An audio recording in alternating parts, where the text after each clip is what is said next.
I think that some of the officiating has been bad. I'll just say bad because it has been. Mhm. And not supposed to do that, but if it's that bad, I'm not, people aren't stupid. You're watching and it was bad. It was bad in Vegas. We've got another episode of Up in the Blue Seats on deck for you all, your favorite Rangers podcast from the New York Post.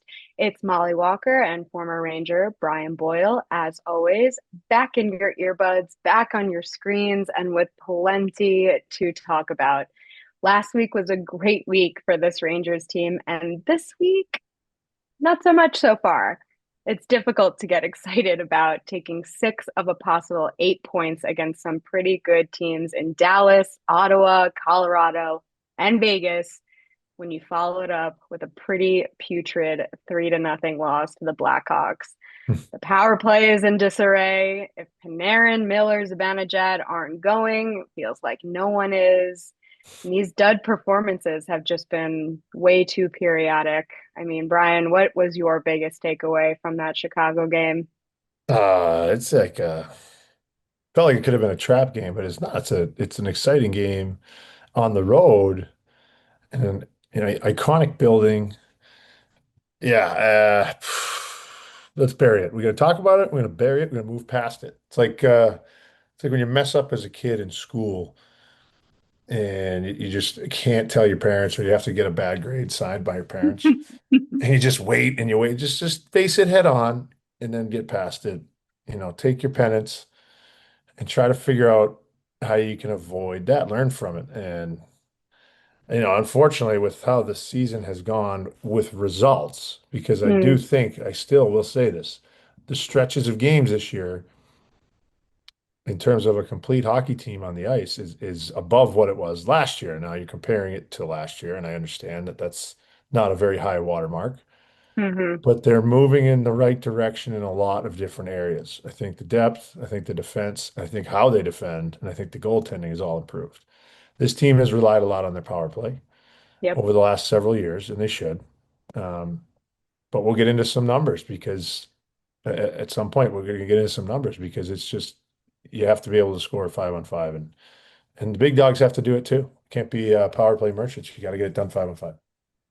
What are you seeing from the big dogs? What would be your evaluation of JT Miller, Mika Zibanejad, or Artemi Panarin?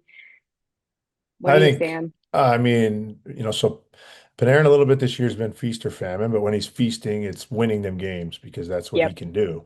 And the last 15 or so games have been much better than the first 15 or so games. I think that's obvious on the scoreboard, on his stat line. Um, and with that, his line generally does better. They've mixed up that top six a bunch of times. Since the first preseason game that I saw Zibanejad, and that was in Boston, I saw him live. As a whole, throughout, the first third of the season, he has been miles better than he was last year. And that is a great sight to see. Both sides of Hmm. the puck, two ways. Um, it was a great because you look at the age, you look at the contract last year, and it's a scary thought to think, who knows if this is the cliff that Father Time comes for all of us. He's really put that noise to bed. Would we like to Definitely. see him, I think, at least a handful more goals he could have had early in the year, and it just wasn't going in for him, much like the rest of the team. And then Yeah. Millsy's the same. Like he's obviously wasn't right, missed time, different points in the season, has been, you know, better lately, I think, but just not by his standards. And he holds himself to very high standards. So he's trying to do all the things that he can. I think with Troach, it's tough to say because of how much time he missed, but when he's back, I think he's a huge help to the team. He can do so many things. So I think, JT is going to get better. He's going to improve and be more of a contributor. They'll figure out life without Adam Fox. Yeah. And then it's going to be a fun conversation when he comes back. That's my prediction. That's for sure. Um, you mentioned JT Miller, and I feel like such an interesting part of this season, especially for us over here on the Rangers, having Mike Sullivan be the head coach of Team USA as well. Mhm. Even today and a few games ago, it was a pregame morning of skate availability. people are naturally asking Mike Sullivan questions about the Olympics, about opposing players that are coming in that he's evaluating, how he's been balancing his Team USA responsibilities with his Rangers responsibilities. And there's so much out there about, how there's Ranger players who are playing in front of him and JT being one of them, and whether or not he's going to be on Team USA's roster. I know that there was a report, Elliot Friedman was talking about how he still thinks that JT is going to make Team USA, but his recent struggles, he's obviously had some costly turnovers and things like that. "Quote unquote," you're almost asking yourself, should he be on the team? And he also apparently warned that a Miller snub could create a rift with Mike Sullivan. And I thought that that was a really interesting comment to make because, and I don't, not saying I disagree with Elliot Friedman, because Elliot Friedman is always on, but, and it is fair to speculate how Mike Sullivan's job as Team USA head coach can kind of conflict with the way that he does things for the Rangers. But I mean, with JT in particular, we asked him about something as silly as the Milan, ice being smaller than NHL standard, and JT wouldn't even comment on it because he Mhm. does not want there to be an expectation that he thinks that he's going to be on the roster. And to me, that's the type of decision that a player makes when they're really trying not to make it about him one way or another. Like I just feel like I think that Sullivan and the players on the Rangers who are trying to make Team USA's roster are all very aware of the balance that you have and that it would be unfair to act that way with something as unbelievable as the Olympics. Like Yeah. it's just I mean, how do you see that situation? Yeah, you're not asking if he wants to be. I mean, he of course Yeah, wants of to be on the course. team. Exactly. You know what? It's a JT Miller that has matured and grown up, and that's the right answer for him at the time. Because look, he's the Definitely. captain of the New York Rangers. The New York Rangers aren't where they expect to be themselves in the standings. And, you know, if he's a point a game and has, 19 goals or whatever, I don't know that if you ask him that question, he answers it differently. Yeah, I don't So think so. I think he, even at that point, will be like, I'm trying to get this thing going that I'm in right now as the captain of this Correct. team. And that, I think, people are commenting. I went to the comments right away when Elliot Friedman, tweeted that. And Naturally. I'm like, I can't wait. And look, Vancouver people are a different breed. The fans of the Vancouver Canucks people. That's what I'm saying. Not, Mhm. not all of British Columbia, not all of Vancouver. I'm saying We're not taking shots at and a all of certain British subset of Columbia. right, a certain subset of their fans are a certain way. They're not all, not even all the fans, but like you make a comment about Quinn Hughes, and they're trying to ride him like he's a terrible person now because he's answering questions and they think he's Hmm. lying, and it's just so people are going to come after JT, and that's just noise from far away. It doesn't matter. He'll keep it like focused on trying to play really well for the New York Rangers. And that's what every kid should be doing that's trying to make their respective countries, because that's how you're Hmm. ultimately going to get judged by these coaching staffs and management. I like couldn't be more of a fan of JT Miller, and that helps a lot too. Like I'm proud of the kid. I love like what his mindset is now. Yeah.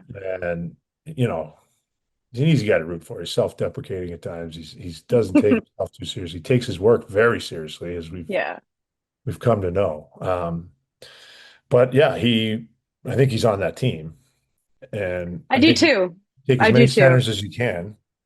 And but to wrap it all up, Mike Sullivan doesn't is not in an easy spot. But I mean, No, we've thought about this since August. I have anyway. me And too.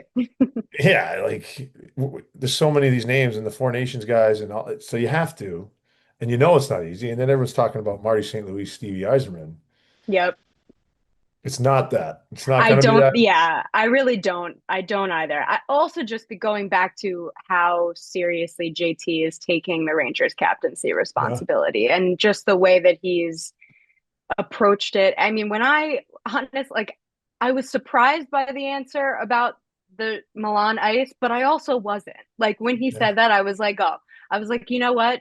I would expect him to say something like that. Just from the way that he yeah, has handled himself and carried himself since the start of the season. But when he gave that answer, I was actually like, I respect that so much. yeah, So much. What a perfect answer because why would he assume that he's on the roster, and why even give people talking points by commenting on a situation that is pretty far ahead and not in the here and right. now. So I thought it was very interesting, but that's Hmm. definitely been a topic of conversation in the National Hockey League this week. But moving on, we've got some injury updates. Unfortunately, Adam Edstrom was placed on long-term injured reserve. It is not the same lower body injury that he suffered last season and ended his season and required surgery. So I guess that's a positive that it's not Definitely, a yeah, definitely. that it's not re-aggravating the same serious injury, but it is the same thing that he's been dealing with since the Rangers said it was bumps and bruises earlier Yeah, this season. He missed a couple games for what they said was bumps and bruises, and it seems that this injury has still been nagging him and still lingering, and it has not been progressing the way that they wanted it to. So the best course of action was to just shut him down for a bit. And it's been a bit of a different season for him. I mean, when he got hurt last season, he was really starting to hit his stride. mm, This season, I wouldn't say that there's been a stride there. He was a healthy scratch one night. But there's also been a lot of movement in the Rangers lineup as well. So yeah, just what kind of loss is that for yeah. the foreseeable future, Brian? Well, you can tell he was banged up, and I thought he was going to Yeah. take another step. And it's tough when, especially such a big man, you're Hmm. hampered by something. And I'm not going to pretend to know exactly what his injury is, but if you gut it out. If you're good or you're not good to play. Are you 100% really ever? No, but if it's a little hand injury, he could figure out a way with his skating and his reach. He had that scratch and then came back and thought he's playing really well and still didn't have the jump I thought I saw last year, but was still Hmm. playing really well, like figuring out ways, which is a sign of a positive. If you just completely are just hindered and you can't do anything, it's really, Right. concerning. But as a young player, you live with that. He took that and adjusted. So it's a loss. It's a loss without him and Rempe. Right. That's a pretty identifiable fourth line that had some success. And you just try to, you got opportunities. Other guys have opportunities. Yeah. Well, Matt Rempe does seem to be a lot closer than he ever Yeah, has been. yeah. He is back on the ice with the team. He shed his non-contact jersey today at Friday's practice and was a full participant, but he's not going to play against Montreal on Saturday. But Sullivan did say he's getting close. So all I know is he better be on the ice in Miami. Well, yeah, last outdoor game, it was his coming out party, right? Exactly. I It wonder if literally they, was. yeah. I wonder if, shout out Matt Martin who took that on. That was, Yeah. a lot of respect for Matt Martin. I know he's an Islander. Don't hurt me. Don't yell at me. No, we Yeah, we love Matt Martin on this podcast. yeah. Stop. Let's see if they give him a couple games in Hartford just to get the pace back and just I be like, hey, wonder, yeah, don't fight anyone. Uh, please. that would be my. It wouldn't surprise me if that happened. I guess I'm not trying to make decisions here. It's just No, a long time out for a yeah, guy it that is. you want to get your reps. Yeah, a conditioning assignment I don't think would be the worst thing in the world. Yeah, Um, but yeah, we'll see. We'll see when he ends up coming back. But it does seem like he'll be back before the Winter Classic, which is great. good. Yeah, Just in terms of I'm thinking about viewership purposes. Everybody's going to want to see Matt Rippey on the ice. So yeah. good for the NHL. Mm. Um, all right, so we have to get into the power play. We really have to get into the nitty gritty here because the Yeah. Adam Fox sized void on the power play is has almost become a detriment at this point. Um, with the five forward alignment that Mike Sullivan has been going with and is sticking with, as we saw at practice today. But they went 0 for 11 without Fox so far, with one shorthanded goal against. They have Yeah. the fewest power play opportunities in the entire National Hockey League with 72. Mhm.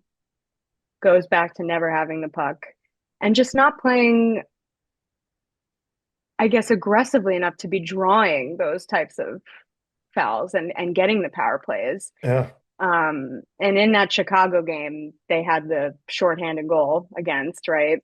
And that is what prompted Mike Sullivan to put Scott Morrow, rookie defenseman who is known to be capable of quarterbacking a power play. He put him up there for the final two opportunities. But I mean, in those circumstances, I don't think he got much practice time in that role, and just throwing him out there didn't really produce any alternate results than what Yeah. they were getting previously. Yeah. I mean, power play is such a it's a feel thing and a confidence thing. And geez, we had some rough power plays in my few years in New York where people be yelling, decline it. And you know what it's about. And it's when it's that hard, it's hard to score goals. It's it can take away some of the air in your sails. And but it's Adam Fox is that guy. He's that Yeah, important. Now you yeah, have a couple of righties that you could put in there. I think if Lafreniere goes to the front of the net, he can be really good in front of the net. And then if he gets success in front of the net on the power play, even chances, he's going to continue that 5-on-5. If you challenge inside the dots, especially down low in the offensive zone, and you're having the better of play, you're going to get more power plays. Now, do I think recently the Rangers could have had a lot more power plays? Yeah, I do. I think that some of the officiating has been bad. I'll just say bad because it has hmm been. And I'm not supposed to do that, but if it's that bad, people aren't stupid. You're watching and it was bad. It was bad in Vegas, at home against Vegas rather. You can't let that affect you. You got to play. yeah, You got to play through things. This is just how life works anyway. You're not going to get the bounces all the time. And they're certainly not getting any bounces so far this year. no, Now you none. have an opportunity again with the five guys. He's throwing them back out there. Yeah, Forwards are there's plenty of talent in that group. And they start watching video together. They'll figure out where they can support better. They'll figure out life without Adam Fox for a little while. And they'll probably end up going on a heater right before he's set to come back and they'll have to readjust. But um, it can be detrimental. It has shown that it's been, I mean, how many yeah, points will it cost you in the standings? right, You know, these OT losses or whatever. I mean, you have opportunities, even if it's one or two. It's really hard because you're not getting real live reps. You know, you go 1 for 4, you're feeling pretty good. You know, you don't score for right, 3 games, but you were 0 for 4. It's like right, a power play hasn't scored in 3 games. What happened? right. So it's like And in the it's beginning, they were generating up. They were right. holding the zone. They were, Yeah. spending the entire 2 minutes on the Yeah. attack, funneling pucks at the net. So that's why Sullivan said after that game that they had shown enough to keep going with it, but Yeah. they had also, especially in that Chicago game, shown Yeah. enough to make them make the change. And Yeah. Morrow was the only change in that game. But today at practice, they had Zibanejad at the point. Boom. Lafreniere replaced Cooley, and he was at the net front with JT Miller, Artemi Panarin, and Vincent Trocheck. Scott Morrow was taken off of the power play entirely. The second unit had Gavrikov, Cooley, Laba, Shiri, and Radish replaced Brodzinski. So we did see some personnel changes, and Hmm. then for the first unit in particular, they're trying a different alignment. And Sullivan said that the Zibanejad being at the top is to provide a little bit more of defensive consciousness at the top there, which is clearly what the issue was in Chicago. Um, but I asked Trocheck how much the dynamic changes when they don't have a demon up there, and he said that it didn't really change that much because they've got a guy like Artemi Yeah. who can, quarterback a power play just as well. I mean, what do you see in terms of the difference with Yeah. having a defenseman up there or not? Well, I think Artemi can, but you'd see in the past him and Fox switch. Yes. They'd move around, and it's because of their chemistry and they've playing together for so long. So, like, you take Adam Fox away, you take a little piece of Artemi away as well. And that's the challenge that they need to find now, a different sort of chemistry, different sort of reads. You put Mika up top, and maybe they can work well together on the power play. Artemi wants to walk up, all right, then Mika will slide down to his offside and have Hmm. that one-time threat there. He can be a one-time threat up top too, which adds a whole nother dynamic to it.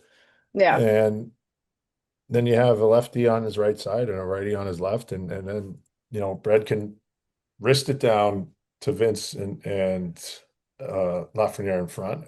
Like there's so many different things you can do. You gotta get the puck. You get the puck. Yeah. You're gonna win a That's couple that's the battles here and thing. there. You have that. Now you have whatever option they're taking away, you're gonna have one. That's what it is. The team's gonna give you one thing. That's what penalty kills do. And say, all right, try to beat us with that. And then you gotta get creative from there. Yeah.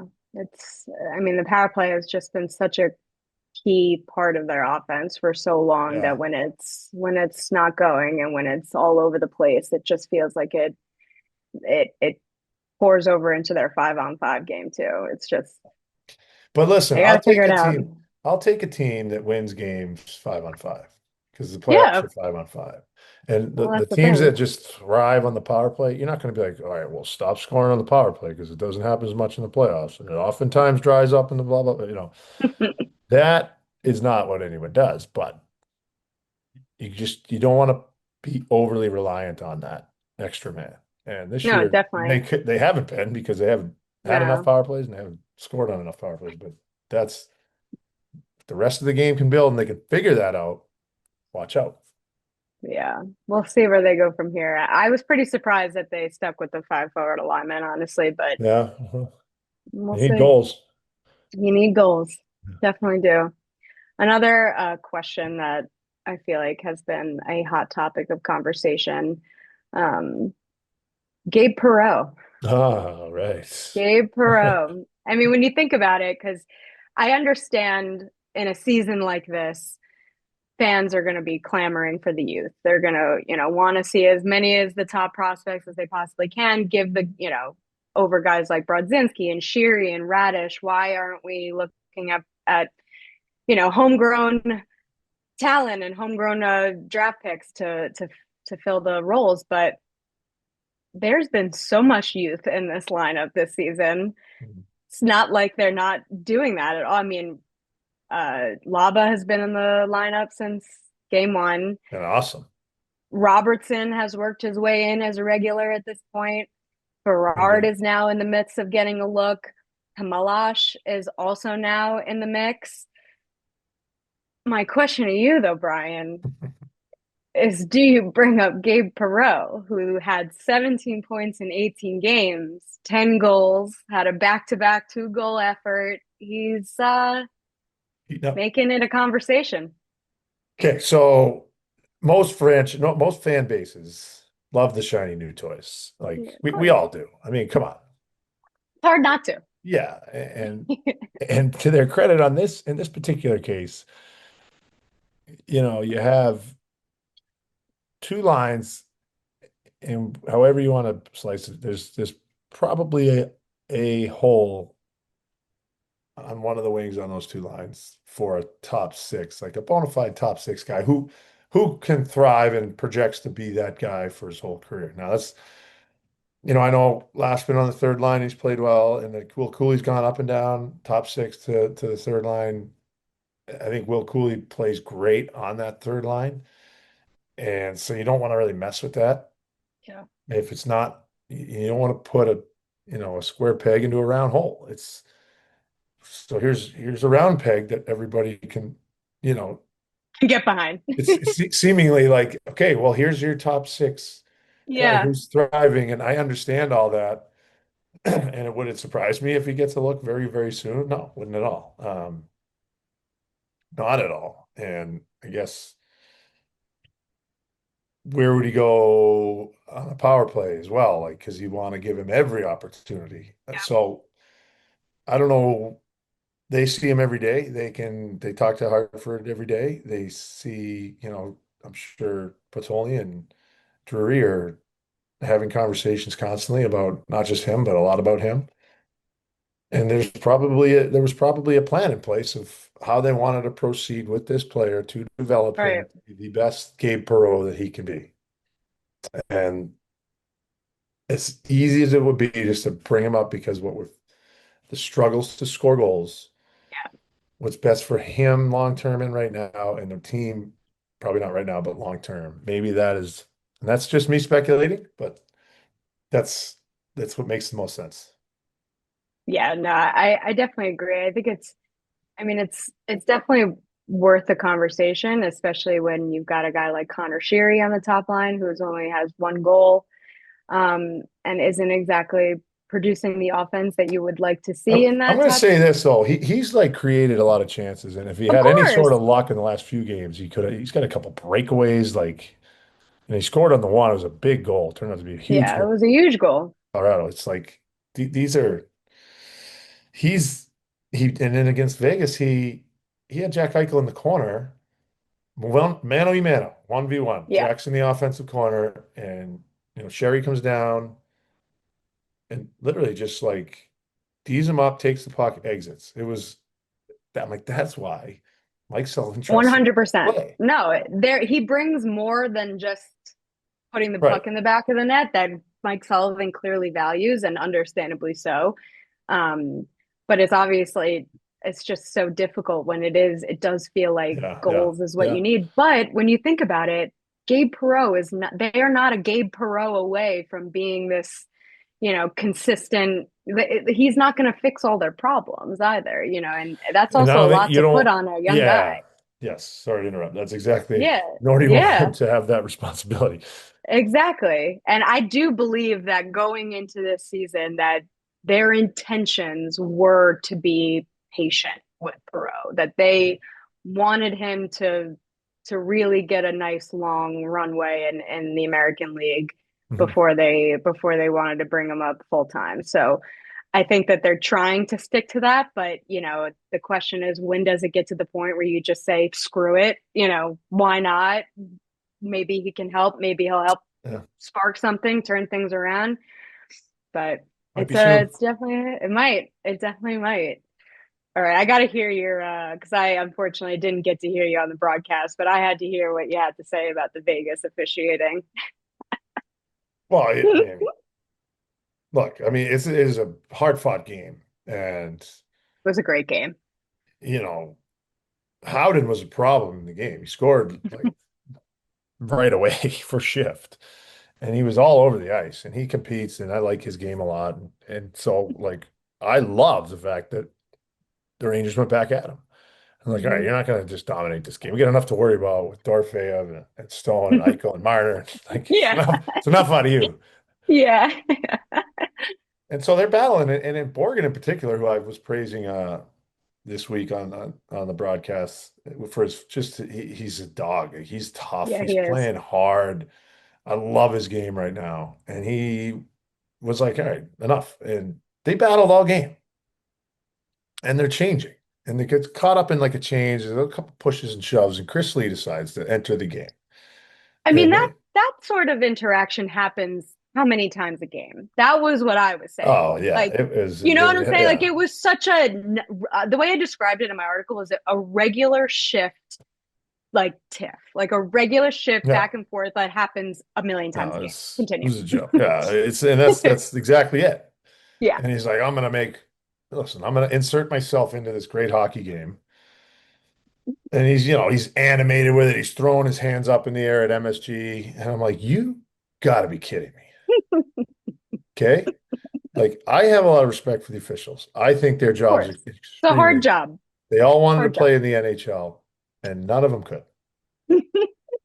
This is not, they're not here to watch you. Do your Hmm. job well. And a lot of them do. They're humble about it. They work really hard. And the ones that do that, and I like Chris Lee. I like him a lot. I just was like, what are you doing, man? Yeah. It ultimately turns into a 5-on-4. Vegas, who also has five forwards on their power play.